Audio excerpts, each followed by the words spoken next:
आज का हमारा बायो का चैप्टर है सर्कुलेशन ऑफ बॉडी फ्लूइड, शारीरिक द्रवों का परिसंचरण। इसके अंतर्गत हम देखते हैं कि हमारे शरीर में एक द्रव संयोजी ऊतक पाया जाता है जिसे रक्त कहते हैं।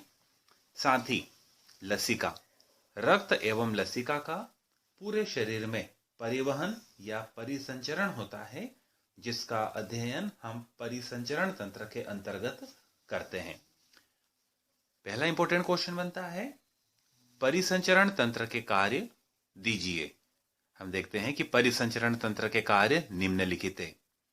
पोषक पदार्थों का परिवहन, पाचन की क्रिया के बाद में अवशोषित भोज्य पदार्थ परिसंचरण तंत्र के द्वारा ही संपूर्ण शरीर में परिवहन किए जाते हैं। सेकंड पॉइंट है उत्सर्जी पदार्थों का परिवहन।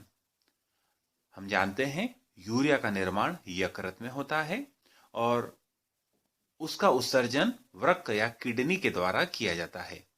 रक्त उत्सर्जी पदार्थ यूरिया को यकृत से किडनी तक ले जाने का कार्य करता है, जहां उसे फिल्टर करके छान करके रक्त से पृथक किया जाता है। श्वसनीय गैसों का परिवहन, ऑक्सीजन तथा कार्बन डाइऑक्साइड गैसें श्वसनीय गैसें कहलाती है। फेफड़ों में ऑक्सीजन रक्त में विलय होती है तथा हीमोग्लोबिन की सहायता से इसका परिवहन किया जाता है। वहीं उपापचयी क्रियाओं के द्वारा बनी हुई कार्बन डाइऑक्साइड को रक्त की सहायता से श्वसन सतह अर्थात फेफड़ों में ला करके अल्वेओलाई के माध्यम से छोड़ दिया जाता है, जिन्हें शरीर से बाहर त्याग दिया जाता है। अगला पॉइंट है उपापचयी माध्यमिक पदार्थों का परिवहन। विभिन्न उपापचयी क्रियाओं में बनने वाले माध्यमिक पदार्थों को रक्त की सहायता से विभिन्न अंगों तक भेजा जाता है। जैसे उपापचयी की क्रिया में बनने वाले लैक्टिक अम्ल को रक्त की सहायता से यकृत तक भेजा जाता है, जहां इसका ऑक्सीकरण किया जाता है। नेक्स्ट पॉइंट है ताप का नियमन। परिसंचरण द्रव अर्थात रक्त परिसंचरण तंत्र में लगातार बहता है, फलस्वरूप पूरे शरीर का तापमान एक समान रखा जा सकता है। पीएच का नियंत्रण, रक्त या परिसंचरण तंत्र विभिन्न रासायनिक पदार्थों का संवहन करके पूरे शरीर के पीएच मान को एक समान बनाए रखता है। हार्मोन्स का परिवहन, शरीर में पाई जाने वाली नलिका विहीन ग्रंथियां, जिन्हें अंतःस्रावी ग्रंथियां कहा जाता है, उनके द्वारा स्त्रावित होने वाले पदार्थ हार्मोन कहलाते हैं।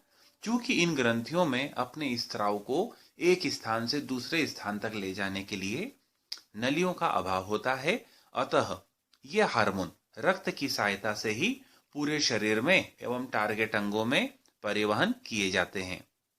नेक्स्ट पॉइंट है रक्त का थक्का। चोट लगने पर रक्त बहता है। रक्त में उपस्थित विभिन्न पदार्थ रक्त का थक्का बनाने का कार्य करते हैं, ताकि चोट लगे हुए स्थान से अधिक मात्रा में रक्त बाहर ना निकले। तो ये इंपॉर्टेंट फंक्शन से कार्य है परिसंचरण तंत्र के। अगला क्वेश्चन हम देखते हैं, खुला एवं बंद परिसंचरण। महत्वपूर्ण प्रश्न है, अंतर के रूप में छोटा क्वेश्चन पूछा जा सकता है। खुला रक्त परिसंचरण वह परिसंचरण होता है जिसमें बंद नलिकाओं का अभाव होता है, अर्थात हृदय से रक्त कुछ खाली जगहों में भर जाता है, जिन्हें रक्त कोटर या साइनस कहते हैं, तथा वहां साइनस से पुनः रक्त हृदय में आ जाता है। इस प्रकार का परिसंचरण तिलचट्टा या कांकरोच में पाया जाता है। वहीं बंद परिसंचरण में हम देखते हैं रक्त हमेशा हृदय तथा हृदय से जुड़ी हुई बंद नलियों में ही बहता है।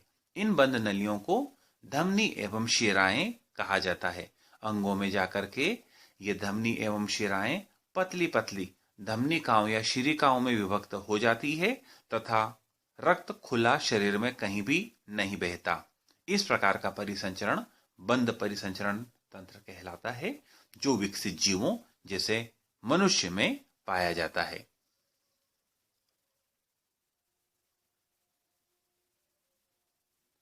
नेक्स्ट क्वेश्चन है काकरोच में रक्त का परिसंचरण। हम जानते हैं काकरोच अकशेरुकी प्राणी है। इसके शरीर में हम देखते हैं कि ट्यूब के समान 13 खंडों का बना हुआ एक लंबा हार्ट या हृदय पाया जाता है, जो शरीर में ऊपर की तरफ स्थित पेरिकार्डियल साइनस में पाया जाता है। इसके शरीर में 2 पर्दे या डायफ्राम होते हैं, जिनके आधार पर इसकी देहगुहा 3 भागों में बढ़ जाती है। ऊपर वाले पर्दे को डार्सल डायफ्राम कहते हैं, नीचे वाले पर्दे को वेंट्रल डायफ्राम कहते हैं। इन दोनों डायफ्राम के कारण शरीर की गुहा ऊपर की तरफ पेरिकार्डियल साइनस, मध्य में पेरीविसरल साइनस तथा नीचे की ओर पेरीन्यूरल साइनस में विभक्त हो जाती है।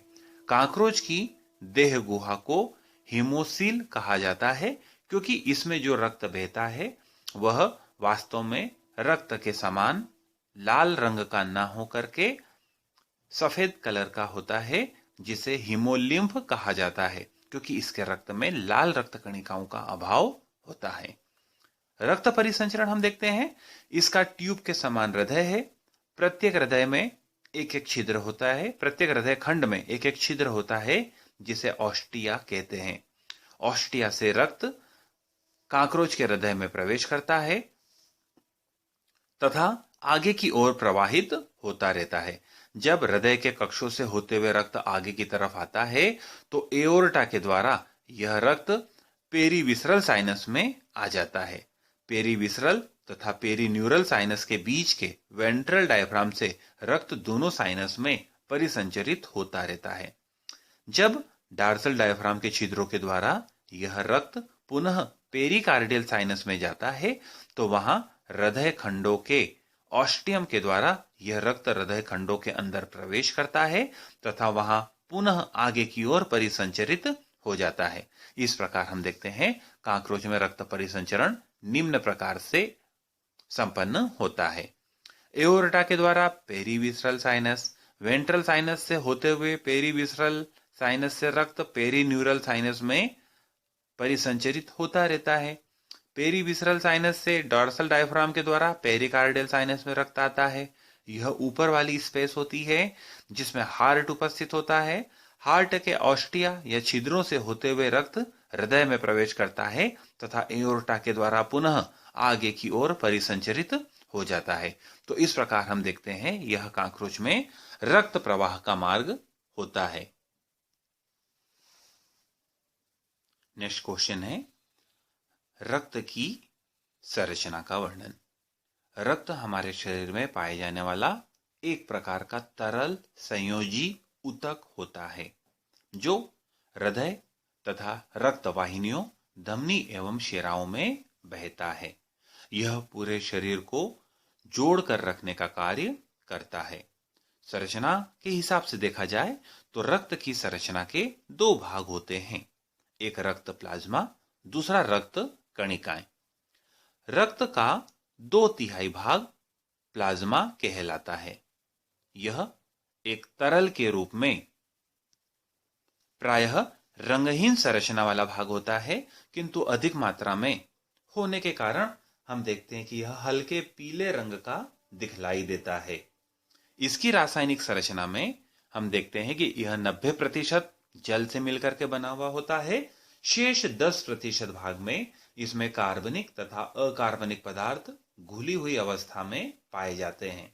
इन पदार्थों के अंतर्गत सोडियम क्लोराइड, सोडियम बाइकार्बोनेट, विभिन्न प्रकार के लवण, कार्बनिक पदार्थों में रक्त प्रोटीन, एल्बुमिन, ग्लोबुमिन आदि, रक्त में उपस्थित पचे हुए पदार्थ जो प्लाज्मा में अवशोषित किए जाते हैं।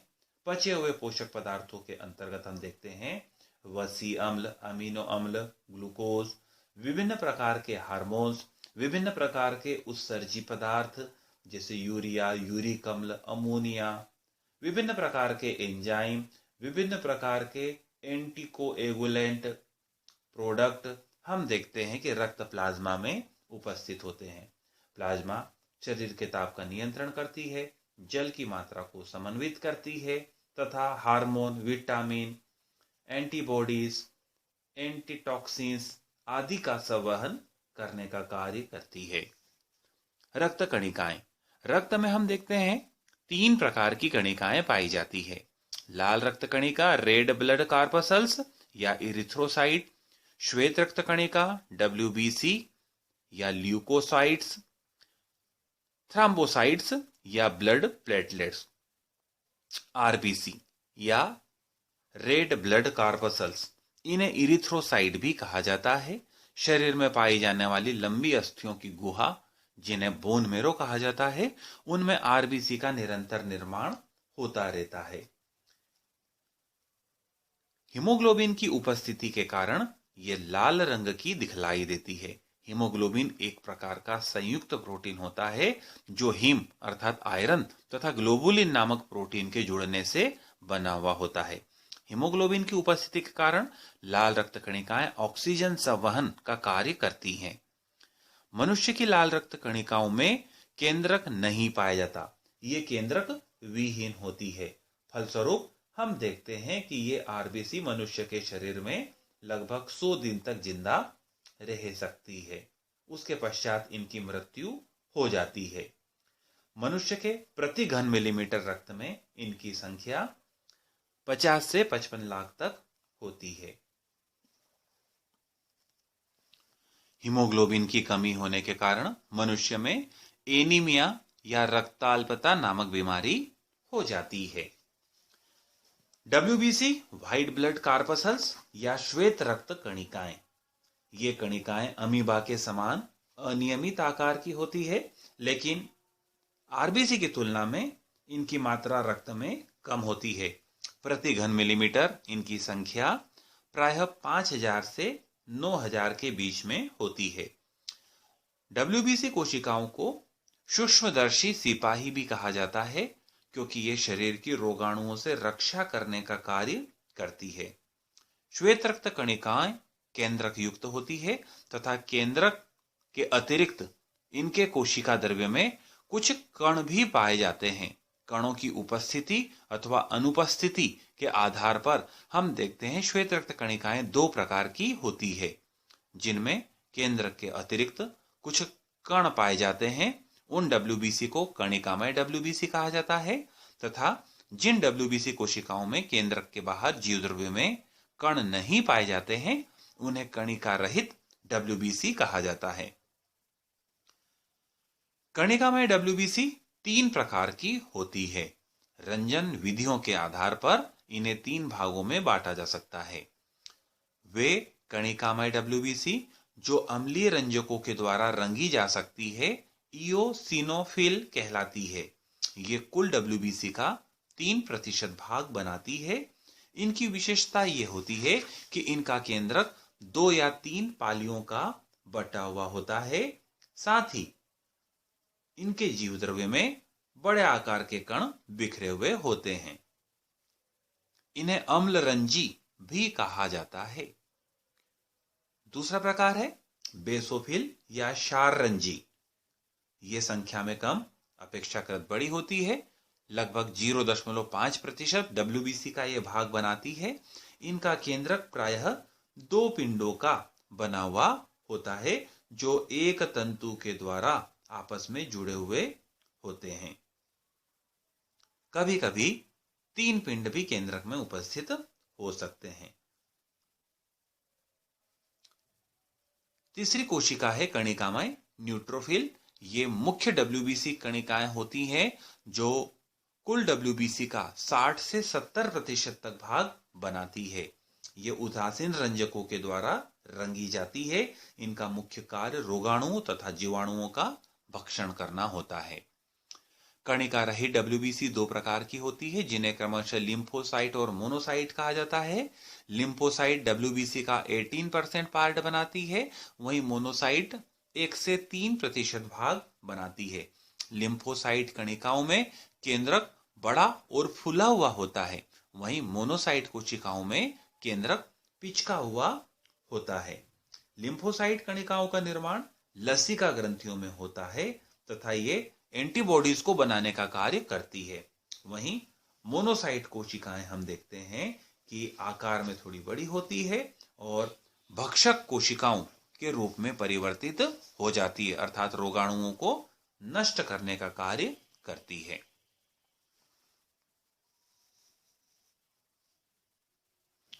रुधिरोत्पत्ति अर्थात रक्त कणिकाओं का निर्माण।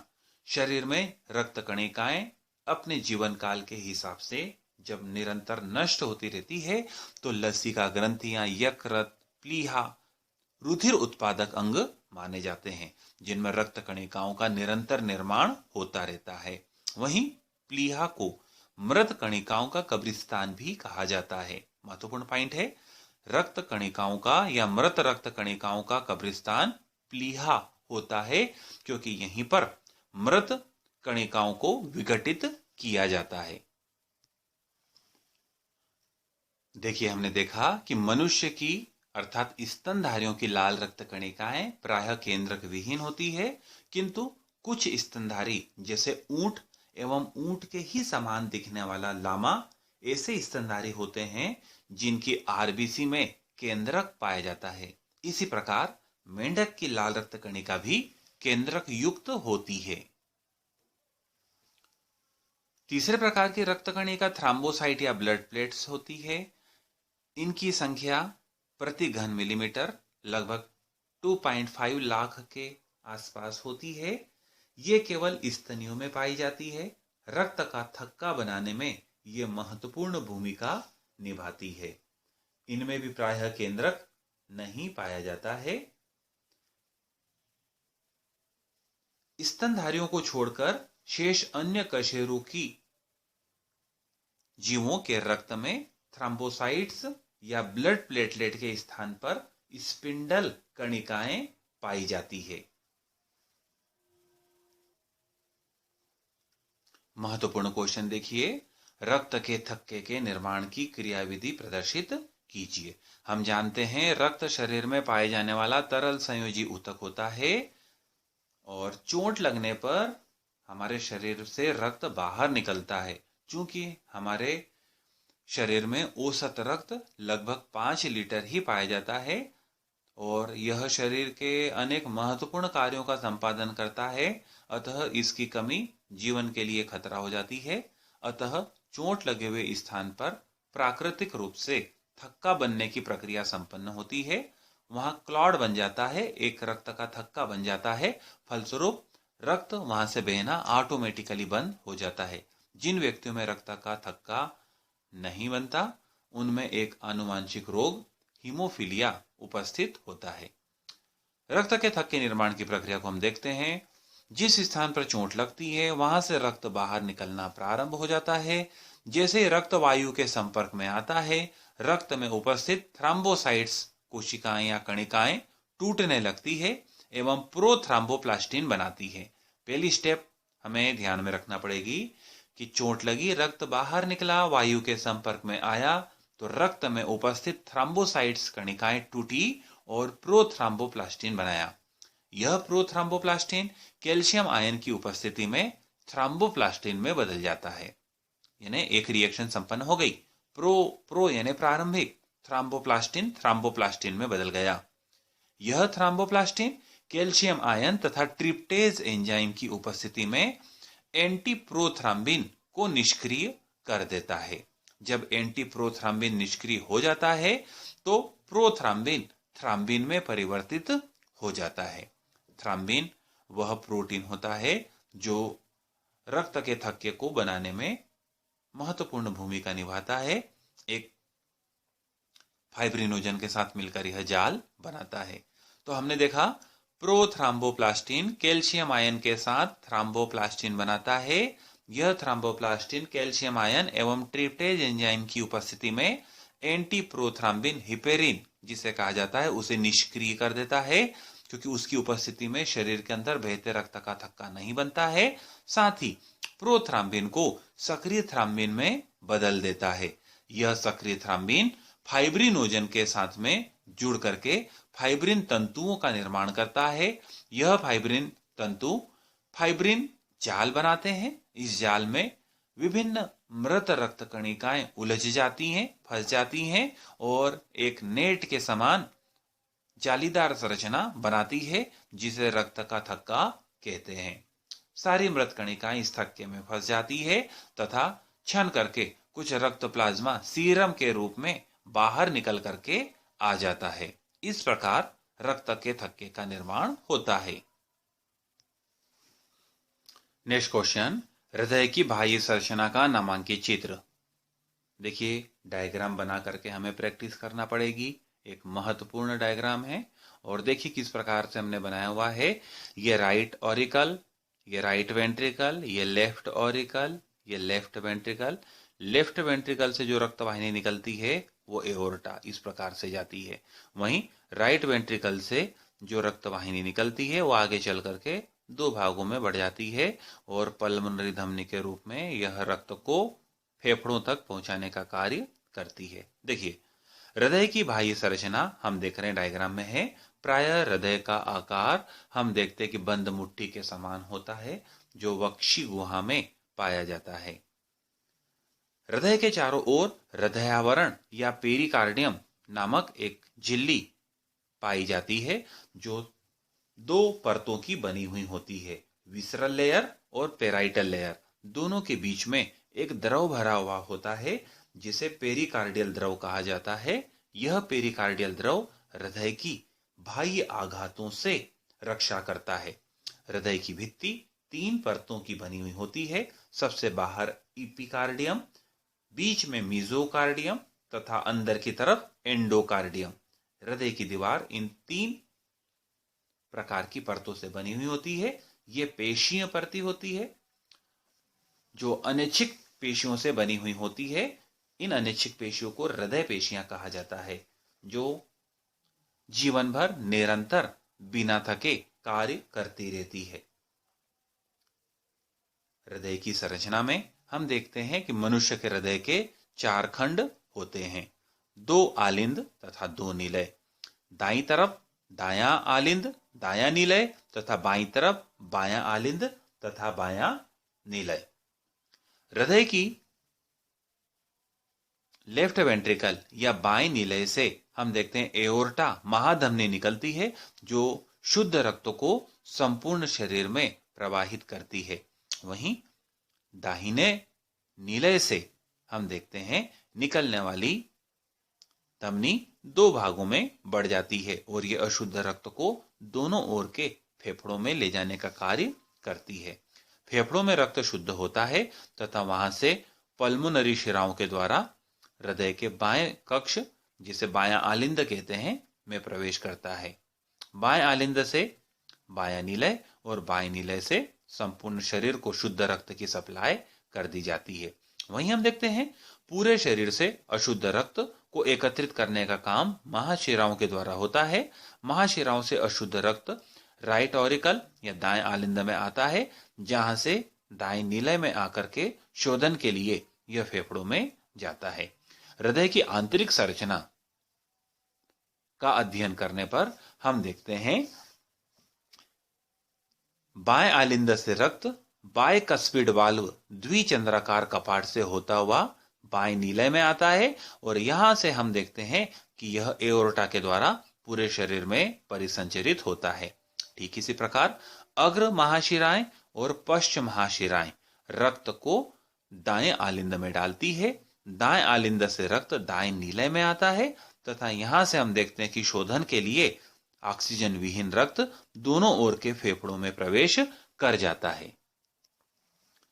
आंतरिक काट की संरचना से स्पष्ट है कि आलिंद की भित्तियां पतली दीवारों वाली होती है, वहीं नीलय की जो दीवारें होती हैं वो काफी मोटी होती है क्योंकि नीलय के द्वारा रक्त वाहिनियों में हृदय से रक्त को पंप करने का कार्य किया जाता है।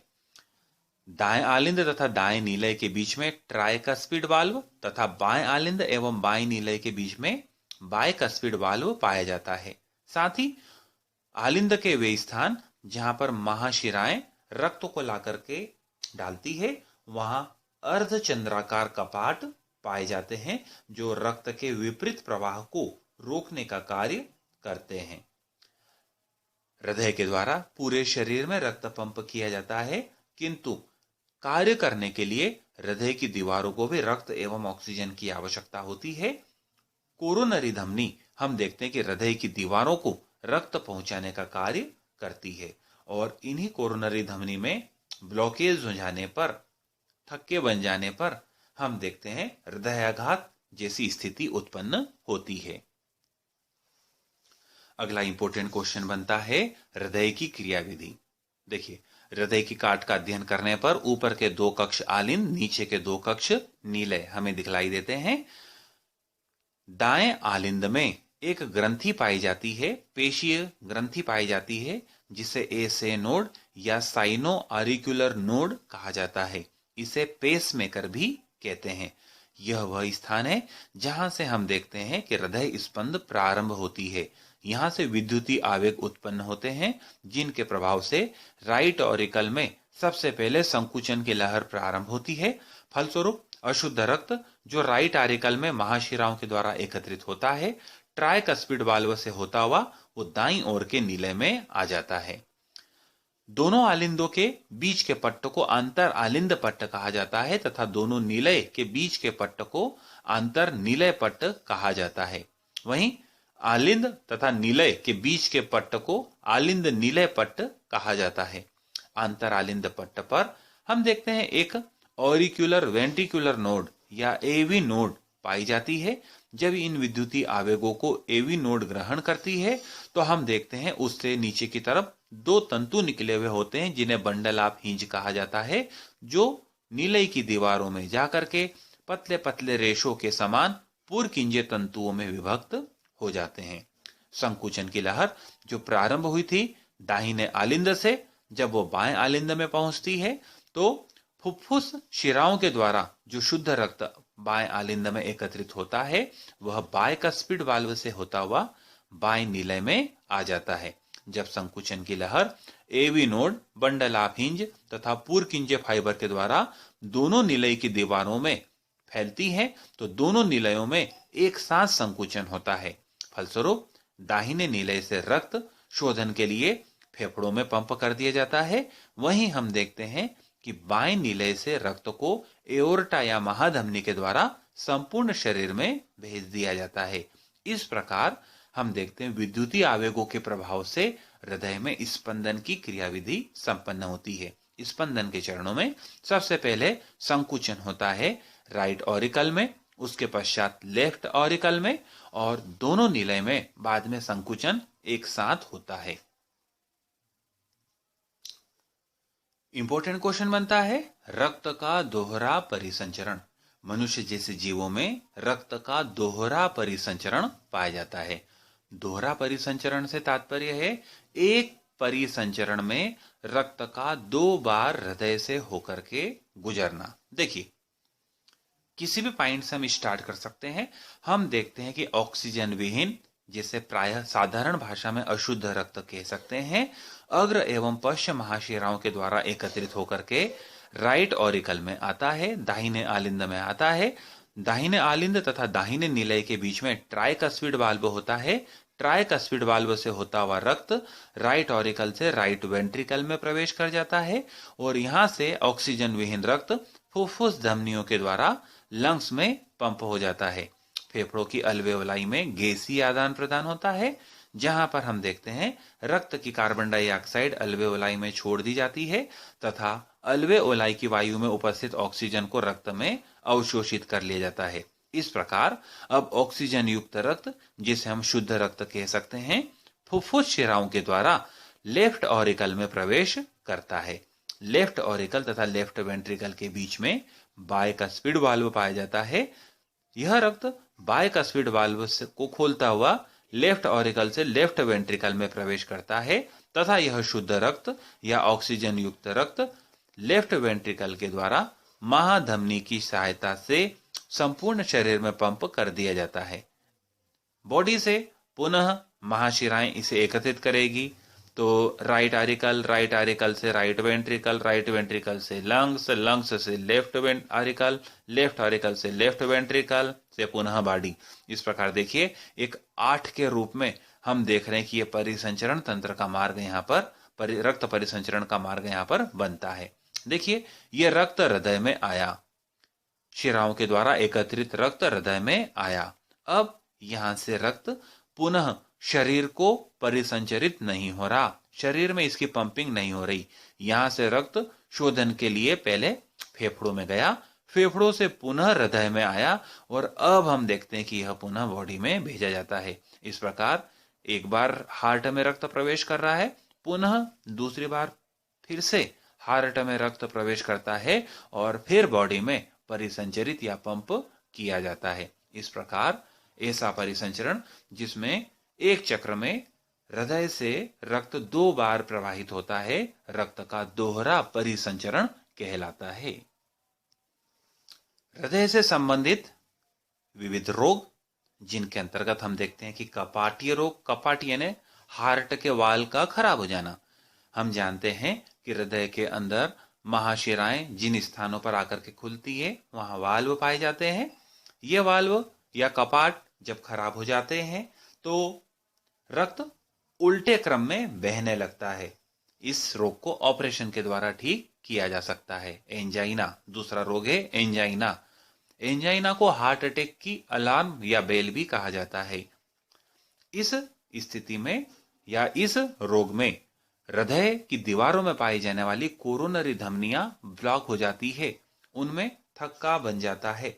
फलस्वरूप उनके द्वारा हृदय की भित्तियों को, दीवारों को रक्त की सप्लाई ठीक तरह से नहीं हो पाती। फलस्वरूप कंधे एवं जबड़े में तीव्र दर्द महसूस होता है। इस रोग को एंजाइना कहा जाता है। अगर इस प्रकार की कंडीशन आती है तो रोगी को या पेशेंट को यह समझना होगा कि यह कंधे या जबड़े का दर्द नहीं है, यह हार्ट अटैक का एक संकेत है। Myocardial infarction. मायोकार्डियल इंफाक्शन अर्थात एक प्रकार से हार्ट अटैक या हृदय आघात। जब कोरोनरी धमनी में अवरोध हो जाने के कारण हृदय की दीवारों को पर्याप्त रक्त प्राप्त नहीं होता तो हम देखते हैं कि हृदय की दीवारें क्षतिग्रस्त हो जाती है तथा पूरी क्षमता से काम नहीं कर सकती। इस अवस्था को मायोकार्डियल इंफाक्शन कहा जाता है। चौथी अवस्था है रूमेटिक हृदय रोग। यह बैक्टीरिया स्ट्रेप्टोकोकस विरिडेंस के द्वारा होने वाला रोग होता है और इस जीवाणु के संक्रमण में हृदय के वाल्व ठीक तरह से कार्य नहीं करते हैं। हृदय चक्र। हृदय की एक धड़कन को हृदय चक्र कहा जाता है, जिसे पूर्ण होने में 0.8 सेकंड का टाइम लगता है। कहने का मतलब 1 मिनट से भी कम टाइम लगता है। फलस्वरूप प्रति मिनट हम देखते हैं कि 72 पल्स या धड़कन संपन्न होती है। हृदय ध्वनियां। हृदय के संकुचन और शिथिल के कारण कुछ ध्वनियां उत्पन्न होती है, जिसे हम साधारण भाषा में हृदय की धड़कन कहते हैं। यहां हृदय ध्वनियां उन्हें कहा जाता है। ये एक क्रमबद्ध प्रणाली के रूप में संपन्न होती है, जिसे लब डब विश्रांति, लब डब विश्रांति कहा जाता है। एक धड़कन के द्वारा हम देखते हैं कि 70 ml रक्त का प्रवाह किया जा सकता है। 72 धड़कन प्रति मिनट होती है। इस प्रकार 1 मिनट में हृदय से होकर के 5040 ml रक्त अर्थात 5 लीटर रक्त प्रवाहित होता है। यहां हम कह सकते हैं शरीर में पाए जाने वाला संपूर्ण रक्त प्रति मिनट हृदय से होकर प्रवाहित होता है। ECG electrocardiogram. हृदय के विद्युतीय आवेगों को नोट करने के लिए जिस यंत्र का उपयोग किया जाता है उसे इलेक्ट्रोकार्डियोग्राम कहा जाता है। यह हृदय के विद्युतीय आवेगों को एक पेपर पर प्रिंट कर सकता है या मॉनिटर पर, कंप्यूटर मॉनिटर पर प्रदर्शित कर सकता है। उस प्रदर्शित रूप को इलेक्ट्रोकार्डियोग्राफ कहा जाता है। मशीन को इलेक्ट्रोकार्डियोग्राम।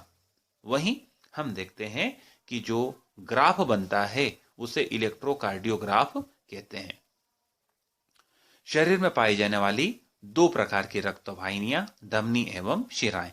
धमनियां शुद्ध रक्त को संपूर्ण शरीर में भेजने का कार्य करती है। शरीर में गहराई पर पाई जाती है। दीवारें मोटी भित्तियों वाली होती है, अंदर गुहा सक्रिय होती है, हृदय से जुड़ी होती है, अतः रक्त अधिक दाब के साथ आगे की तरफ बहता है। फलस्वरूप कपाट या वाल नामक संरचनाएं नहीं पाई जाती है। ऑक्सीकृत रक्त होने के कारण प्रायः लाल रंग की दिखलाई देती है। वहीं शिराएं देखते हैं अशुद्ध रक्त को एकत्रित करती है, अर्थात ऑक्सीजन विहीन रक्त को एकत्रित करती है, हृदय में लाती है। दीवारें पतली भित्तियों वाली होती है, अंदर की गुहा बड़ी होती है। रक्त विपरीत दिशा में प्रवाहित ना हो इसके लिए इसमें वाल्व पाए जाते हैं। क्योंकि अनॉक्सीकृत रक्त इनमें बहता है, अतः यह गहरे नीले या हरे रंग की होती है। साथ ही त्वचा में ऊपर की तरफ पाई जाती है। जो भी इंजेक्शन नसों में दिया जाता है वह शिराओं में दिया जाता है, ताकि यह रक्त के साथ इंजेक्शन के रूप में डाली जाने वाली संपूर्ण दवाई को हृदय तक भेज देती है, जहां से हृदय से पंप होकर के दवाई का संचरण या वितरण पूरे शरीर को हो जाता है। बीपी या ब्लड प्रेशर। हृदय से पंपिंग के द्वारा रक्त, हम जानते हैं, रक्त नलियों में बहता है। धमनियों में शुद्ध रक्त की सप्लाई संपूर्ण बॉडी में की जाती है। यह पंपिंग होता हुआ रक्त हृदय से निकलने के बाद में रक्त की नलियों में बहता है या धमनियों में बहता है। बहता हुआ रक्त धमनियों की दीवारों पर जो दबाव डालता है उस दबाव को ब्लड प्रेशर कहा जाता है। स्फिग्नोमेनोमीटर वह उपकरण होता है जिसकी सहायता से रक्त दाब को मापा जाता है। एक वयस्क स्वस्थ व्यक्ति का रक्तदाब 120/80 रेंज में होता है, जिसे पारे के ऊपर प्रदर्शित किया जाता है। तो 120/80 mmHg के रूप में उसका ब्लड प्रेशर होता है। ऊपरी बाह में पाई जाने वाली धमनी, जिसे ब्रंकियल धमनी कहा जाता है, उसकी सहायता से रक्तदाब को मापा जाता है। पल्स अर्थात धड़कन, हमने देखा प्रति मिनट इनकी संख्या 72 होती है। कलाई में पाई जाने वाली रेडियल धमनी की सहायता से पल्स को मापा जाता है। अगर बीमारी के कारण या रक्त नलियों जैसे धमनियों में हम देखते हैं कि धमनियों की आंतरिक दीवारों पर कोलेस्ट्रॉल जमा हो जाने के कारण अंदर की गुहा सक्रिय हो जाती है, फलस्वरूप बहते हुए रक्त का दाब बढ़ जाता है, जिसे हाई ब्लड प्रेशर या उच्च रक्तदाब कहा जाता है। वहीं बीमारी वाली अवस्था में हम देखते हैं कि धमनियों की गुहा चौड़ी हो जाती है, फलस्वरूप बहते हुए रक्त का दाब कम हो जाता है। इस अवस्था को निम्न रक्तदाब या लो ब्लड प्रेशर कहा जाता है। दोनों ही स्थितियां मनुष्य के लिए घातक होती है, क्योंकि इन दोनों ही कंडीशन में हृदयाघात होने की संभावना बढ़ जाती है। लिम्फ अथवा लसिका, जब अधिक दाब के साथ बहता हुआ रक्त धमनियों के किनारों पर बनी हुई धमनिकाओं से या पतली पतली रक्त केशिकाओं से प्रवाहित होता है, तो अधिक दाब के कारण वहां रक्त छन जाता है और लाल रक्त कणिकाओं को छोड़कर अन्य सभी पदार्थ रक्त से छन करके बाहर निकल जाते हैं, जिसे लिम्फ या लसिका कहा जाता है। प्लीहा मृत रक्त कणिकाओं को अपघटित करने का कार्य करता है, अर्थात यह कब्रिस्तान के रूप में जाना जाता है। यह रक्त कणिकाओं का कब्रिस्तान कहलाता है।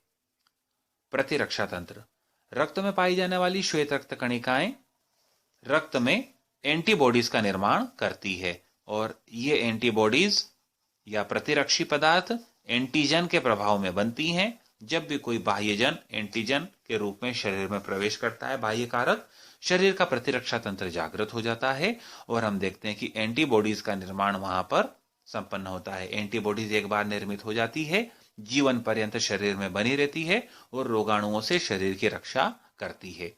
प्रदाह या शोथ, जब हमें किसी स्थान पर चोट लग जाती है तो उस स्थान की ओर हम देखते हैं कि रक्त प्रवाह बढ़ जाता है। श्वेत रक्त कणिकाएं उस स्थान पर तेजी से गति करती है और होने वाली प्रक्रिया को के कारण हम देखते हैं कि उस स्थान पर एक स्वेलिंग या सूजन उत्पन्न हो जाती है एवं जलन होने लगती है। इस स्थिति को प्रदाह या शोथ कहा जाता है। Next point, allergy. जब शरीर का प्रतिरक्षा तंत्र किन्हीं विशिष्ट पदार्थों के लिए अति संवेदनशील हो जाता है, तब इस अवस्था को एलर्जी कहा जाता है। एलर्जी मनुष्यों में कई प्रकार से उत्पन्न हो सकती है, पराग कणों से, धूल के कणों से या अन्य रासायनिक पदार्थों या दवाओं से।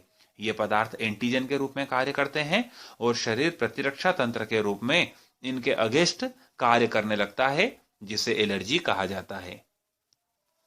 एलर्जी के कारण शरीर फूल जाता है, शरीर में इन्फ्लेशन या शोथ होने लगती है, शरीर लाल हो जाता है, चकत्ते पड़ जाते हैं, जलन होने लगती है। इन सभी स्थिति को एलर्जी कहा जाता है। एलर्जी को रोकने के लिए एंटीहिस्टामिन टेबलेट्स दी जाती है, जो बढ़े हुए एलर्जी के प्रभाव हिस्टामिन को कम करने का कार्य करता है।